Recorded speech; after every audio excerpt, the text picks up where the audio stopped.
Welcome to BPC news బులెటిన్ల ముందుగా headlines. Balakrishna మరో record, NSC bell మోగించిన తొలి దక్షిణాది నటుడిగా గుర్తింపు.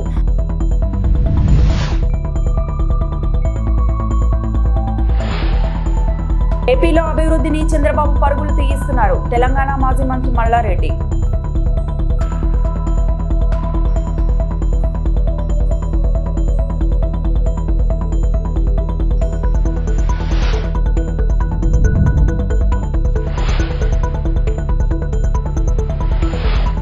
అమలాపురం ఎరువుల కొరతపై వైసీపీ నేతలు నిరసన.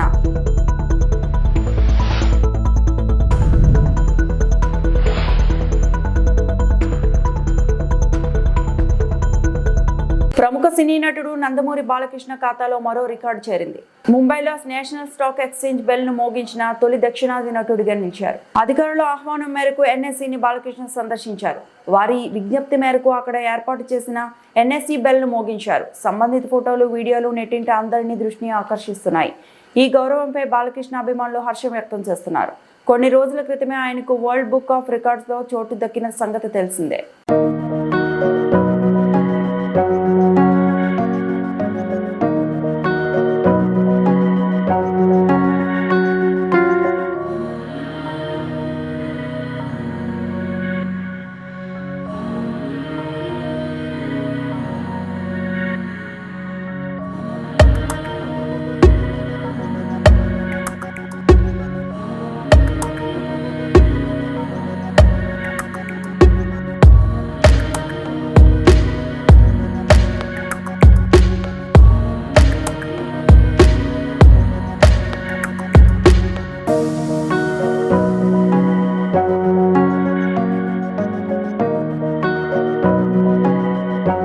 ఏపీని సీఎం బాగా అభివృద్ధి చేస్తున్నారని తెలంగాణ మాజీ మంత్రి ఎమ్మెల్యే మల్లారెడ్డి అన్నారు.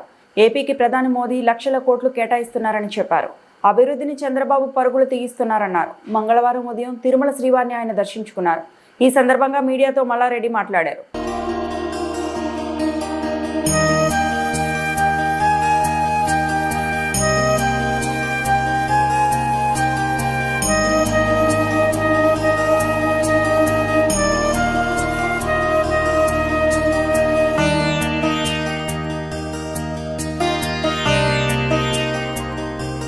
నా బర్త్డే సందర్భంగా ఏడుకొండల వాడిని వెంకటేశ్వర స్వామిని ప్రతి సంవత్సరం కూడా దర్శనం చేసుకున్నా. ఈసారి కూడా దర్శనం చేసుకున్నా. ప్రతిసారి కూడా నా బర్త్డేకి వచ్చి నేను ఏది మొక్కినా నాకు ఆ భగవంతుడు కూడా అందిస్తున్నాను. లాస్ట్ టైం బర్త్డే నాడు వచ్చిపోయినా నాకు యూనివర్సిటీలు కావాలని చెప్పిన భగవంతుడు పెద్దగా 3 డీమ్డ్ యూనివర్సిటీలు ఇచ్చి దేశంలోనే ఫస్ట్ టైం 3 డీమ్డ్ యూనివర్సిటీలు రన్ చేస్తున్నా నేను ఒక్కడిని హైదరాబాద్. ఒక 50,000 మంది స్టూడెంట్స్ తోటి, ఒక 10,000 మంది టీచర్స్ తోటి. అదే మాదిరిగా రాజకీయంలో కూడా గత 84 సంది వస్తున్నా నేను ఎంపీ కావాలనుకున్నా. నేను అనుకోలే కూడా, దేవునికి మొక్కలే కూడా, కానీ ఎంపీ చేసాడు భగవంతుడు. మినిస్టర్ కూడా చేసేసాడు, మళ్ళీ ఇప్పుడు ఎమ్మెల్యే కూడా చేసాడు. ఇప్పుడు భగవంతుని ఏం కోరుకున్నా అంటే మళ్ళీ మా కేసీఆర్ సీఎం కావాలని. ఎందుకంటే ఆయన గత 10 సంవత్సరాలు దేశంలోనే ఒక చరిత్ర సృష్టించారు. ఒక ఆదర్శ రాష్ట్రంగా తీర్చిదిద్దింది భారతదేశంలో. తెలంగాణ అంటే ఒక అన్నపూర్ణ రాష్ట్రంగా తీర్చిదిద్దింది. మా కేటీఆర్ గారు కూడా 3 లక్షల ఉద్యోగాలు ఉండే ఐటీ పరిశ్రమలు 9 లక్షల ఉద్యోగాలు తీసుకున్నారు. ప్రపంచంలో ఉన్న మల్టీనేషనల్ కంపెనీలన్నీ కూడా మన హైదరాబాద్ తీసుకొచ్చారు. రియల్ ఎస్టేట్ అయితే ఇండియాలోనే నెంబర్ 1 ఉండే. అలాంటిది ఇప్పుడు చూస్తే ఎంత ఆగమాగం. రియల్ ఎస్టేట్ లేదు, ఎక్కడ కూడా పరిస్థితి బాగలేదు. ఒకనాడు ఆంధ్రలో అంతా అమ్ముకొని ఇప్పుడు హైదరాబాద్ ఇప్పుడు అంతా రివర్స్ అయిపోయింది. మళ్ళీ ఇప్పుడు ఆంధ్ర అంతా కూడా చంద్రబాబు నాయుడు చాలా బాగా చేసింది. మోడీ కూడా చాలా పెద్ద ఎత్తున డెవలప్మెంట్ చేస్తుంది. ఇక్కడ లక్షల కోట్ల రూపాయలు కూడా ఇక్కడ అభివృద్ధికి ఇస్తున్నారు. ఇక్కడ ఉన్నది కూడా డెవలప్మెంట్ లేదు. ఫర్ క్యాపిటల్ ఇన్కమ్ ఉండే ఒక టాప్, ఇప్పుడు అది కూడా మెల్లగా జారిపోతూ ఉంది. కాబట్టి అందుకే మళ్ళీ మా కేసీఆర్ వస్తే పాత రోజులు వస్తాయని. చిరంజీవి పవన్ కళ్యాణ్తో తన తల్లి కనకరత్నానికి ఉన్న అనుబంధాన్ని నిర్మాత అల్లు అరవింద్ గుర్తు చేసుకున్నారు. వృద్ధాప్య సమస్యలతో అల్లు కనకరత్నమ్మ ఇటీవల మరణించిన విషయం తెలిసిందే. ఆమె దశదిన కర్మను సోమవారం నిర్వహించారు. ఈ సందర్భంగా నిర్వహించిన ప్రెస్ మీట్ లో అరవింద్ పలు ఆసక్తికర విషయాలు పంచుకున్నారు. పవన్ కళ్యాణ్ సినిమాల్లోకి రావాలని ప్రోత్సహించిన వారిలో అమ్మ కూడా ఒకరు. కళ్యాణ్ చక్కగా ఉన్నాడు, తనతో ఒక సినిమా చేయాలి కదరా అని నాతో అనేవారు. చిరంజీవి అంటే మా అమ్మకి చాలా ఇష్టం. వారిద్దరూ ఎప్పుడూ కలిసినా ఒకరికొకరు ఆత్మీయంగా పలకరించుకునేవారు. ఒకసారి అమ్మ సీరియస్గా ఉన్నప్పుడు చిరంజీవి వచ్చారు. అప్పుడు తను మాట్లాడలేని పరిస్థితిలో ఉంది. అయినా కళ్ళు తెరిచి చిరంజీవితో ఏదో చెప్పాలని ప్రయత్నించింది అని అల్లు అరవింద్ తెలిపారు. కళ్యాణ్ బాబుకి ఉన్న ఆమెతో ఉన్న ఒక సంబంధం చెప్పాలి. ముందు కళ్యాణ్ బాబు గారి గురించి చెప్తాను. కళ్యాణ్ బాబు సినిమా యాక్టర్గా కాకముందు మామూలుగా ఖాళీగా ఉంటున్న రోజుల్లో ఆమె కళ్యాణ్ బాబుని కళ్యాణి అని పిలిచేది. బాబు కళ్యాణి చక్కగా ఉన్నావు, నువ్వు సినిమాల్లో చేయొచ్చు కదా అంటే నాకు ఇబ్బంది అండి, నాకు సిగ్గండి ఏదో చెప్పేవాడు. కాదు నాయన, నువ్వు సినిమాల్లో చేయాలి కళ్యాణ్. ఇది కళ్యాణ్ బాబు గారు కూడా ఒక స్పీచ్లో చెప్పారు. అది మీ అందరి దగ్గర ఉండే ఉంటుంది. ఆయన్ని సినిమాల్లో చేయాలని చాలా ఎంకరేజ్ చేస్తూ నన్ను కూడా ఎరా చక్కగా ఉన్నాడు, కళ్యాణ్ని పెట్టు సినిమా చేయాలి కదరా అని ఇట్లాగా కళ్యాణ్ని ఎంకరేజ్ చేసిన తొలి ఎంకరేజ్మెంట్లో ఒక ఆవిడ. చిరంజీవి గారు ఎంతటి పెద్ద స్టార్ అయినా, ఎంత మెగాస్టార్ అయినా కుటుంబ సభ్యుల దగ్గర ఆయన ఎట్లా ఉంటారో మీ అందరికీ తెలియంది కాదు, కొత్త కాదు. ఒక రోజున అంటే few months back, 2-3 months back నేను రోజు ఆమెను చూడడం, ఆమెను పలకరించడం, ఆమె రెస్పాన్స్ తక్కువగా ఉన్న రోజున నేను చేతిలో చేయబెట్టి అమ్మ నన్ను గుర్తుపడితే ఒకసారి నొక్కు అంటే నొక్కేవాళ్ళు. అంటే నన్ను గుర్తుపట్టిందనమాట. నోటితో చెప్పలేక అట్లాగా మేము అది అలవాటు చేసుకున్నాం. తర్వాత ఒకసారి బాగా సీరియస్గా ఉన్నప్పుడు చిరంజీవి గారు వచ్చారు. అమ్మ చిరంజీవి గారు వచ్చారు అని చెప్పి అమ్మ నేను చిరంజీవిని అని అంటే ఆమె కళ్ళు తెరిచి ఏదో చెప్పడానికి ప్రయత్నించింది ఆమె ఆతృతతోటి. అంటే చిరంజీవి గారు అంటే అంత ఇష్టం ఆవిడికి. ఎప్పుడు వాళ్ళిద్దరూ ఒకళ్ళని చూస్తే ఒకళ్ళు గట్టిగా కావలించుకొని పట్టుకుంటారు. మా తల్లిని అంత ప్రేమగా చూసుకున్నారు చిరంజీవి గారు. వాళ్ళిద్దరికీ అటువంటి సంబంధం ఉంది అని చెప్పి చెప్పడానికి ఇలాగ ప్రతి ఒక్క ఫ్యామిలీ మెంబర్స్ గురించి మనవలు పైకి వస్తున్నప్పుడు ఆవిడ చెప్పిన మాటలు కానీ ఇవన్నీ సుదీర్ఘం అయిపోతుందని చెప్పట్లేదు. అటువంటి తల్లి కడుపును పుట్టడానికి నేను ఒక గొప్ప అదృష్టవంతుడి కింద భావించి మీ అందరికీ నమస్కారం తెలియజేస్తాను. Thank you. అమలాపురం డివిజన్లో ఎరువుల బ్లాక్ మార్కెట్పై వైఎస్ఆర్ కాంగ్రెస్ పార్టీ ఆధ్వర్యంలో నేతలు నిరసన చేశారు.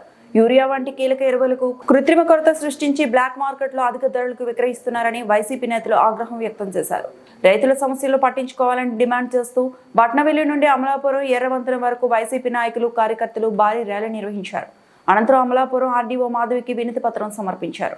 ఎమ్మెల్సీ బొమ్మి ఇజ్రాయిల్, మాజీ మంత్రి గొల్లపల్లి సూర్యారావు, మాజీ ఎమ్మెల్యే పొన్నాడ సతీష్ కుమార్, శ్రీకాంత్ ఆధ్వర్యంలో ఈ నిరసన ర్యాలీ జరిగింది.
బాబు మీరు ఎప్పుడు చదవడం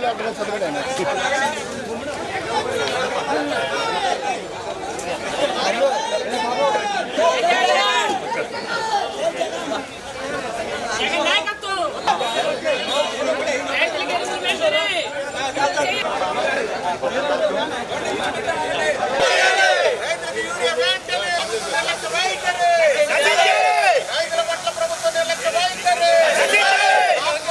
వైఖరి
నర్సీపట్నం స్పీకర్ క్యాంప్ కార్యాలయంలో స్పీకర్ చింత అయ్యన్న పాత్రుడు పత్రికా సమావేశం నిర్వహించారు.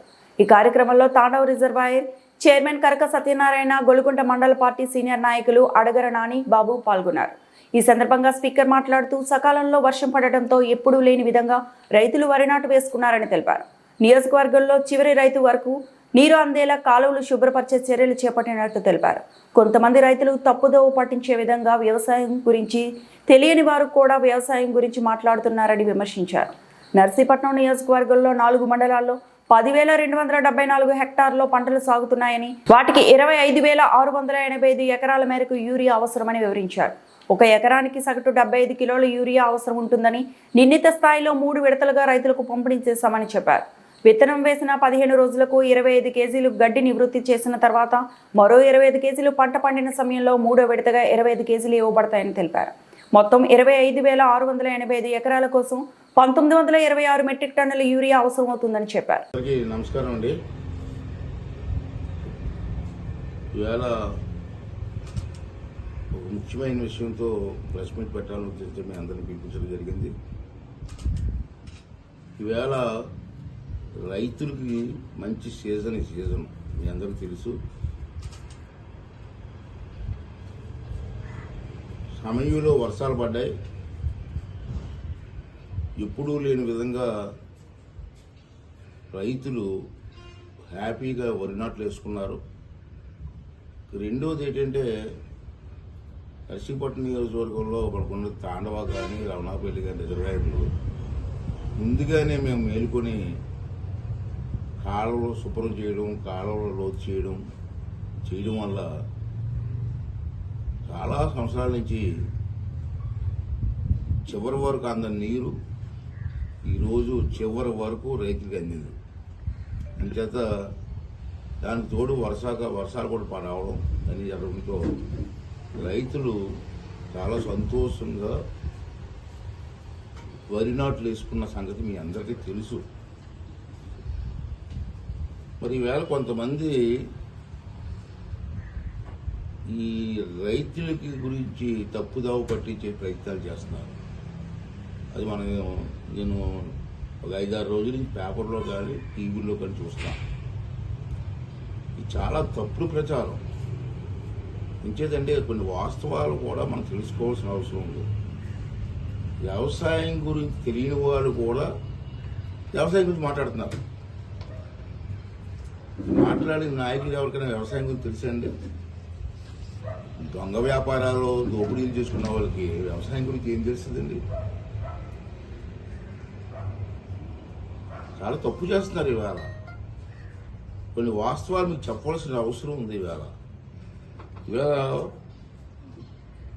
రాష్ట్రం పక్కన నర్సీపట్నం నియోజకవర్గం వరకు కొన్ని డీటెయిల్స్ చెప్తాను మీకు. అలాగే అన్ని నియోజకవర్గాలు కూడా డీటెయిల్స్ ఉంటాయి. నేను నర్సీపట్నం ఎమ్మెల్యేగా ప్రస్తుతం ఉన్నాను కాబట్టి నర్సీపట్నం వరకు మనం మాట్లాడుకుందాం. నర్సీపట్నం నియోజకవర్గంలో మనకు 4 మండలాలు ఉన్నాయి. నాతవరం, గొలుగొండ, బాగర్పాలెం, నర్సీపట్నం. ఈ 4 మండలాల్లో సుమారు 10,274 హెక్టార్లలో ఈ సంవత్సరం పంట వేసుకున్నారు. ఫిగర్తో చెప్తున్నాను నేను, ఫిగరు. అసలు నర్సీపట్నం మండలంలో ఎన్ని ఎకరాలు ఉన్నదో ఈ నాయకులు తెలుసండి. ఆంధ్రప్రదేశ్ ప్రభుత్వం రైతులను ఆర్థికంగా ఆదుకోవాలని వైఎస్ఆర్ పార్టీ అన్నదాత పోరు కార్యక్రమాన్ని నేడు వైసీపీ నాయకులు రాష్ట్రమంతటా నిర్వహించారు. ఈ నేపథ్యంలో నేడు శ్రీకాళహస్తిలో వైఎస్ఆర్సీపీ పార్టీ కార్యాలయం నుంచి శ్రీకాళహస్తి మాజీ ఎమ్మెల్యే మధుసూదన్ రెడ్డి, దేవస్థానం మాజీ అధ్యక్షులు అంజూరు తారక శ్రీనివాసులు ఆధ్వర్యంలో ధర్నా చేపట్టారు. ఈ ధర్నా కార్యక్రమానికి ముఖ్య అతిథిగా ఉమ్మడి చిత్తూరు జిల్లా వైఎస్ఆర్ కాంగ్రెస్ పార్టీ అధ్యక్షులు కరుణాకర్ రెడ్డి పాల్గొన్నారు. శ్రీకాళహస్తిలో వైఎస్ఆర్సీపీ పార్టీ కార్యాలయం నుంచి ఆర్డీఓ కార్యాలయం వరకు ర్యాలీగా తరలివచ్చి రైతుల సమస్యలు పరిష్కారం దిశగా యూరియాను రైతన్నలకు అందజేయాలని ఆర్డీఓ కార్యాలయంలో అధికారులకు వినతి పత్రం అందజేశారు.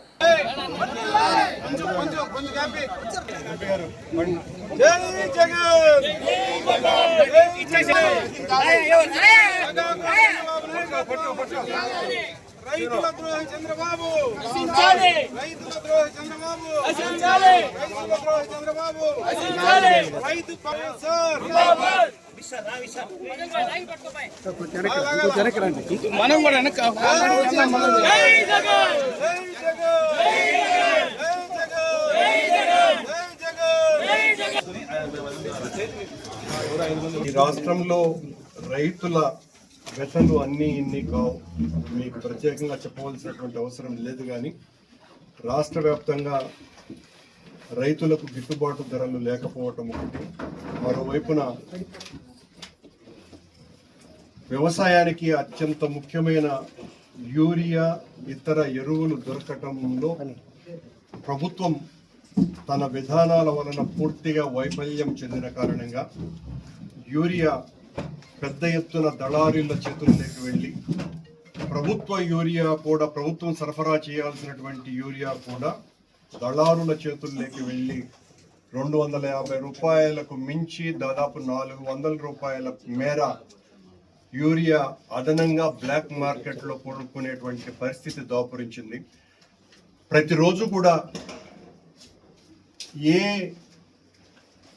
నియోజకవర్గంలోనైనా రైతాంగం అంతా కూడా తీరని వెతలు పడుతున్నారోనని పెద్ద ఎత్తున విమర్శలు వస్తున్నా కూడా ప్రభుత్వం దీని మీద ఏమాత్రము శ్రద్ధ చూపించకుండా రైతుల పక్షాన పోరాడేటువంటి వాళ్లను, క్యూలల్లో ఉండేటువంటి రైతుల మీద ప్రభుత్వం తన దమన నీతిని ప్రయోగించటం అన్నది తీవ్రమైన అభ్యంతరకర విషయం.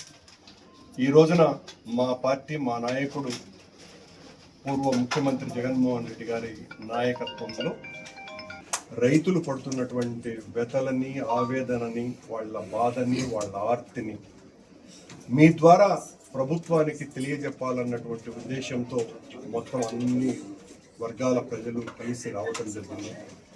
మీరు దయించి పెద్ద ఎత్తున ఈ రకంగా తరలి వచ్చినారు. యూరియా ప్రభుత్వం చెబుతున్నది అందుబాటులో కావలసినంత ఉంది అని చెప్పినప్పటికీ కూడా వాస్తవ పరిస్థితి అది కాదు. అలాగే రైతులకు గిట్టుబాటు ధరలు లేవు అన్న రైతాంగం అంతా కూడా తీవ్రమైనటువంటి బాధలు పడుతున్నారు అన్నటువంటి విషయాన్ని మీ ద్వారా మరొక మారు గట్టిగా మేము చెబుతూ దీన్ని ప్రభుత్వం దృష్టికి తీసుకువెళ్ళవలసిందిగా కోరుతున్నాం.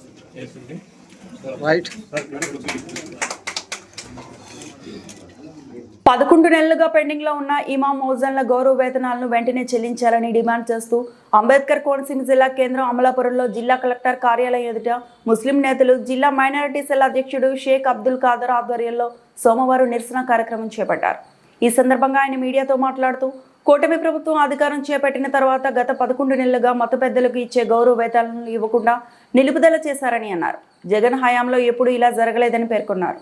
కూటమి ప్రభుత్వం మైనారిటీలను ఏమాత్రం పట్టించుకోవటం లేదని ఆవేదన వ్యక్తం చేశారు. ఇప్పటికైనా నేతలు మేల్కొని ఇమాం మౌజన్ల గౌరవ వేతనాలను వెంటనే చెల్లించారని డిమాండ్ చేశారు. తదుపరి కలెక్టర్ కార్యాలయం నందు వినతి పత్రం అందజేశారు. ఈ కార్యక్రమంలో రాజోలు, అమలాపురం పట్టణ్, P Gannavaram, Mummidivaram, Kothapeta minority cell అధ్యక్షులు షరీఫ్, కాజాబాబు, అన్వర్ తాహిర్ తదితరులు పాల్గొన్నారు.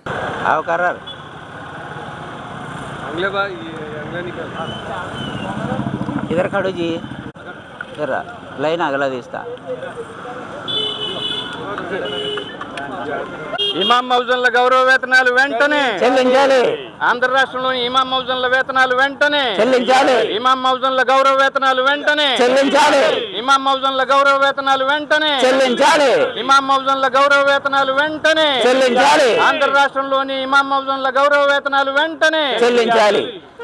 రాష్ట్ర వ్యాప్తంగా మైనార్టీలు ధర్నా కార్యక్రమాలు, అలాగే జిల్లా హెడ్ క్వార్టర్స్లో కలెక్టర్ గారికి ఇమాం మౌజన్ల మీద, వారి గౌరవ వేతనాల మీద రిప్రజెంటేషన్ ఇమ్మన్న కారణంగా మేము వచ్చి సదరు గౌరవనీయులైన కలెక్టర్ గారికి వినతి పత్రం సమర్పించాం. సోదరులారా, ఏంటంటే సమస్య, కూటమి ప్రభుత్వం అధికారంలో చేపట్టిన తర్వాత 11 నెలల నుంచి పాపం వాళ్ళు ఇమాములు మౌజులకి అంటే మసీదులకి ఖిద్మత్ చేయడం అంటారు.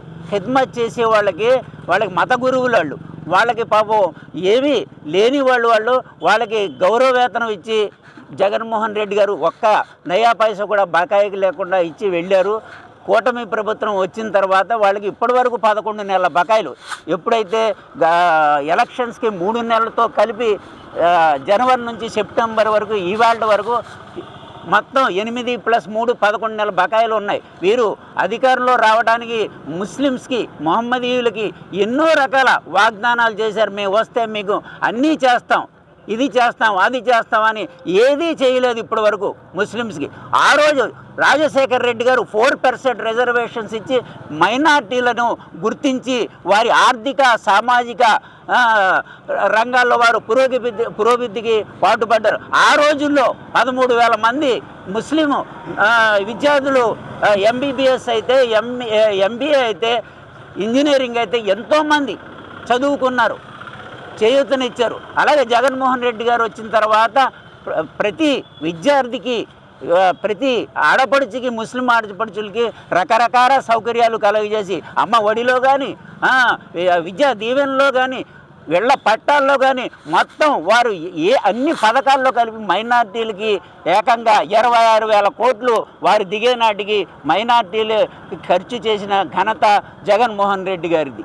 అలాగే షాదీకా తోఫా అంబేద్కర్ కోనసీమ జిల్లా కొత్తపేట మండలం మేడేకూరు గ్రామంలో దళితుడు అత్తనాదం 20 సంవత్సరాలుగా కొత్తపేట పంచాయతీలో పనిచేస్తున్న అతనికి ఎస్సీ కార్పొరేషన్ ద్వారా డ్రైనేజీ క్లీనింగ్ మిషన్ ట్రాక్టర్ను MDO వీణాదేవి అందించారు. అప్పటి నుంచి ఆ వెహికల్ను పంచాయతీలోనే ఉంచి పంచాయతీ వారే బకాయి చెల్లించి 5 సంవత్సరాల తర్వాత నీకు వాహనం సొంతం అవుతుందని దళిత ఉద్యోగికి నమ్మబలికిన పంచాయతీ సెక్రటరీ రామన్న చౌదరి ప్లేటు ఫిరాయించి ఎస్సీ కార్పొరేషన్కి ₹1 కూడా చెల్లించకుండా అతనిపై ఒత్తిడి తెస్తూ రావులపాలెంలో 5 అంతస్తుల భవన నిర్మాణానికి అతనితో పాటు అతని ట్రాక్టర్ వాడుకొని పంచాయతీ సెక్రటరీ మోసం చేశాడని జిల్లా కలెక్టర్ ఆర్ మహేష్ కుమార్ ఫిర్యాదు చేశారు. ఎస్సీ కార్పొరేషన్ లోన్ బకాయి చెల్లించాలని తనపై తీవ్ర ఒత్తిడి చేస్తున్నారని, వేధింపులు తాళలేక జిల్లా ఎస్పీకి కలెక్టర్కు ఫిర్యాదు చేశారని బాధితులు చెప్తున్నాడు. మాది కొత్తపేట మండలం అండి, మూడేకూరు శివారు అంతేవరపేట అండి.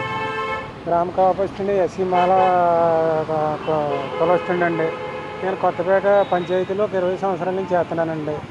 10 సంవత్సరాల కిందట అది ఈనాదేవి గారు MDO గారు ఈనాదేవి గారు నాకు ఎస్సీ కార్పొరేషన్ మండలం తరపున డ్రైన్ క్లీనింగ్ మిషన్ ట్రాక్టర్ ఇచ్చారండి. ట్రాక్టర్ ఇస్తే ఆవిడ అన్నదండి, పంచాయతీలో నువ్వు చేతనావు కదా, పంచాయతీలోనే ఉంచితే ఒక 5 సంవత్సరాలు బాకీ వాళ్ళే కట్టేసుకుంటారు, 5 సంవత్సరాలు పోయినాక మీకు బండి అందులోనే ఉంచుకుంటే నీకు బండి లబ్ధి నెలకింత అని ఇస్తారు అని చెప్పిన ప్రకారంలో నేను బండి మా కొత్తపేట పంచాయతీలోనే ఇంతవరకు వదిలేశానండి. అప్పుడు గ్రామ పంచాయతీ సెక్రటరీ గారు రావణ చౌదరి గారు ఉండేవారండి. రావణ చౌదరి గారు ఉంటే రావణ చౌదరి గారిని ఏమంటే ఇలాగ ఎస్సీ కార్పొరేషన్ వాళ్ళు బాకీకి వస్తున్నారని అంటే నేను కడతాను నీకు ఎందుకని నన్ను గదాయించేవారండి. గదాయితే ఆటే ఒత్తిడిగా అడుగుతుంటే నన్ను మార్పించేసి పక్కన పెట్టేవారండి. నేను అలాగే ఎంతకాలం అలాగే భరించుకుంటూ వచ్చానండి. మళ్ళీ ఒక 2 నెలలు నన్ను ఇబ్బంది పెట్టగా ఆరికి బిల్డింగ్ కట్టుకోవడానికి పని వస్తే నువ్వు రావాయా అని మళ్ళీ నన్ను నెట్టుకునండి. అపార్ట్మెంట్ రావులపాలెంని 5 స్టేర్ల అపార్ట్మెంట్ నా చేత మా 4 చేత టాటర్లు అన్నీ కూడా 6 అక్కడ పని చేయించుకుని మమ్మల్ని ఏదన్నా అడిగితే ఇబ్బంది పెట్టేటువంటి ఎస్సీ కార్పొరేషన్కి ఇంతవరకు ₹1 చెల్లించలేదండి. ఎస్సీ కార్పొరేషన్ వాళ్ళు వచ్చిందండి, నువ్వు అప్పు కట్టాలని నన్ను వేధించేస్తున్నారండి. 13,20,000 కట్టాలండి. పంచాయతీ చూస్తేనేమో పంచాయతీ బండి తిప్పుకుంటుందండి. పంచాయతీ వాళ్ళు అడిగితే మాకు సంబంధం లేదని సెక్రటరీ గారు అది అంటున్నారండి. నాకు న్యాయం చేయకుండా ఎస్పీ గారికి పెట్టానండి, కలెక్టర్ గారికి అప్పుడు ఇది 4సారి పెట్టానండి, MDO గారికి పెట్టానండి, DPO గారు పెట్టానండి. నాకు న్యాయం చేకూర్చాలని నాకు ఏ న్యాయం జరగలేదు. నాకు న్యాయం చేకూర్చి నాకు ఆ అప్పు కట్టి. నర్సీపట్నం మున్సిపాలిటీ పాత బస్టాండ్ సమీపంలో మంగళవారం తెల్లవారుజామున ఒక పురాతన భవనం కూలిపోయింది. ఆ సమయంలో భవనంలో ఎవరూ లేకపోవడంతో ప్రమాదం తప్పింది. సమాచారం అందుకున్న పోలీసులు ఘటనా స్థలానికి చేరుకొని చర్యలు చేపట్టారు. మున్సిపల్ సిబ్బందితో కలిసి భవనాల శకలాలను తొలగించే ప్రక్రియ మొదలుపెట్టారు. పురాతన భవనాల పట్ల మున్సిపల్ అధికారులు ప్రత్యేక దృష్టి పెట్టాలని ప్రజలు కోరుతున్నారు. అన్నదమ్ముల గొడవల వలన భవనం శిథిలావస్థకు చేరిన భవనం, వారాహి ఫుట్వేర్ పై విరిగి పడిన 2 అంతస్తుల భవనం, నష్టపోయిన చెప్పుల షాపు యజమాని. పడిపోలే ఉంది అని చెప్పేసి సార్ అర్థం చేసుకోవాలి చెప్తాను చేయమని చెప్పండి చేయమని చెప్తున్నా ముందు బాగా బిల్లు పడిపోలే ఉంది బిల్లు బాగా కొట్టండి అని చెప్తాను వచ్చినండి బాగా కొట్టాలి మరి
నా పేరు పెదిరెడ్ల అనిల్ కుమార్ అండి. ఇక్కడ మాది పక్కన రేకుల షెడ్డును ఇది కన్స్ట్రక్షన్ చేస్తున్నామండి.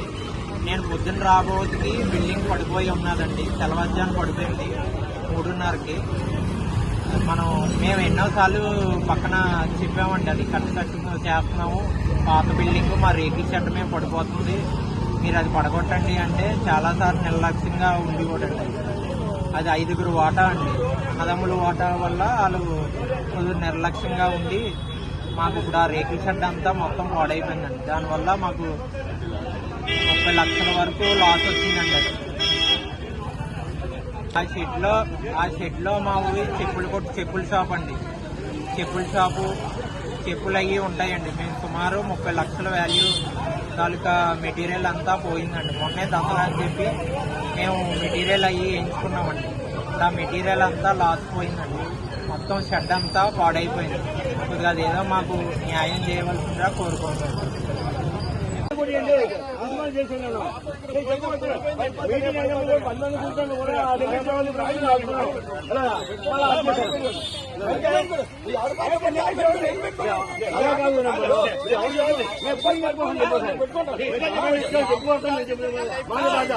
ఫైవ్ లక్షలకండి వారాహి కుట్టిగారి చెప్పుల షాప్ అండి మాది. స్థలం రెంట్కి తీసుకొని మేమే దిగ్గొట్టించుకొని మేమే పెట్టుబడి పెట్టుకొని చెప్పుల షాప్ పెట్టుకున్నామండి. పక్క బిల్డింగ్ వాళ్ళు సగం కట్టేసి వదిలేసి అట్లాంటి వదిలేశారండి. వదిలేస్తే అది ఈ రేకుల షెడ్ మీద పడిపోయి శుభ్రం కూలిపోయిందండి. మాకు చాలా నష్టం జరిగిందండి. పెట్టుబడి పెట్టుకున్నాం, దసరా సందర్భంగా కాకులు తెచ్చుకున్నాం, 30 లక్షల వరకు లాస్ పోతున్నామండి. దానికి మీరే ఏదన్నా చేసి. ఈ వార్తలు ఇంతటితో సమాప్తం.